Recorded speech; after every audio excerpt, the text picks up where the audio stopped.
પંચાયત સમાચાર 24 માં આપનું સ્વાગત છે। ફતેપુરામાં સ્થાનિક સ્વરાજ્યની ચૂંટણી પૂર્વે પોલીસ વિભાગની ઉમેદવારો સાથે મહત્વપૂર્ણ સમીક્ષા બેઠક। દાહોદ જિલ્લાના ફતેપુરા ખાતે આગામી સ્થાનિક સ્વરાજ્યની સામાન્ય ચૂંટણીઓને અનુલક્ષીને સ્થાનિક પોલીસ પ્રશાસન દ્વારા એક અત્યંત મહત્વપૂર્ણ માર્ગદર્શક બેઠકનું આયોજન કરવામાં આવ્યું હતું। આ બેઠકમાં જિલ્લા પંચાયત અને તાલુકા પંચાયતની વિવિધ બેઠકો પરથી ચૂંટણી લડી રહેલા તમામ ઉમેદવારોએ વિશેષ હાજરી આપી હતી। ચૂંટણી પ્રક્રિયા મુક્ત, ન્યાયી અને પારદર્શક રીતે સંપન્ન થાય તે સુનિશ્ચિત કરવા માટે પોલીસ વિભાગ દ્વારા આગોતરી કવાયત હાથ ધરવામાં આવી હતી, જેમાં ઉમેદવારોને ચૂંટણીલક્ષી કાયદાકીય માળખા અને આચાર સંહિતાની ઝીણવટભરી માહિતી પૂરી પાડવામાં આવી હતી। આ સમીક્ષા બેઠક દરમિયાન ઉપસ્થિત ઉચ્ચ પોલીસ અધિકારીઓએ કાયદો અને વ્યવસ્થાની જાળવણી બાબતે સ્પષ્ટ દિશા નિર્દેશો આપ્યા હતા। અધિકારીઓએ તમામ ઉમેદવારોને ભારપૂર્વક અપીલ કરી હતી કે તેઓ ભારતના ચૂંટણી પંચ દ્વારા નિર્ધારિત આદર્શ આચાર સંહિતાનું ચુસ્તપણે પાલન કરે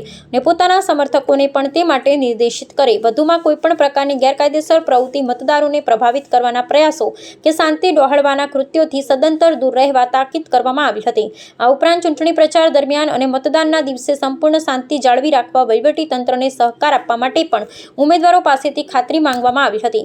પોલીસ પ્રશાસન દ્વારા આ બેઠકના માધ્યમથી એવો સ્પષ્ટ સંદેશ આપવામાં આવ્યો છે કે સમગ્ર ચૂંટણી પ્રક્રિયા દરમિયાન ચાંપતો પોલીસ બંદોબસ્ત અને સઘન સુરક્ષા વ્યવસ્થા અમલમાં રહેશે। નિયમોનું ઉલ્લંઘન કરનાર કોઈપણ વ્યક્તિ કે ઉમેદવાર સામે કોઈપણ પ્રકારની સેહ શરમ રાખ્યા વિના કડકમાં કડક કાયદેસરની કાર્યવાહી કરવામાં આવશે। ફતેપુરા પંથકમાં કાયદો અને વ્યવસ્થાની સ્થિતિ અકબંધ રહે અને નાગરિકો નિર્ભય બની મતદાન કરી શકે તે માટે પોલીસ તંત્ર સંપૂર્ણપણે સજ્જ અને સતર્ક હોવાનો વિશ્વાસ પણ આ તકે વ્યક્ત કરવામાં આવ્યો હતો।